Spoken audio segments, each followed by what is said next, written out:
એક જણનું નામ લખાવ્યા પછી બહુ રડતો હતો. મેં કહું ન ફાવતું હોય તો ન લખાવવું જોઈએ, લખાવી લીધા પછી શું કામ રડશો? મને કે લખાવાનું હતું કેટરીના અને લખી નાખ્યું કૂતરીના. હવે આખો દી મારે આમ જ ફરવાનું ને, આમ આખો દી વિડીયોગ્રાફરની ઘોડે. અમે ગૌશાળાને લાભાર્થે ડાયરો કર્યો હતો. એક દાદા 11,000 રૂપિયાનો ચેક લખી દીધો. મેં કીધું કામ થઈ ગયું દુલાભાઈ, 11,000 ગાય માતાને આવ્યા. મેં કીધું દાદા ચેકમાં સહી તો કરો. મને કે ગુપ્તદાન. તારો બાપ દેવાનો હતો પૈસા સહી વગરના, ગુપ્તદાનિયા. આખો ડાયરો બગાડ્યો અમારો.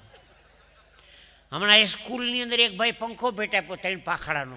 તે 3 પાંખડા ઉપર એક એક પેઢીના નામ લખાવ્યા. તે લાઇટ આવે એટલે પેઢી ફરે, રામજી પ્રેમજી મૂળજી, રામજી પ્રેમજી મૂળજી, રામજી પ્રેમજી મૂળજી, રામજી પ્રેમજી મૂળજી, રામજી પ્રેમજી મૂળજી. આખે દાન દેવાની રીત છે. 1000 રૂપિયા પેઢી ચક્કર આવે ચડી. રામજી પ્રેમજી મૂળજી, રામજી પ્રેમજી મૂળજી, રામજી પ્રેમજી મૂળજી.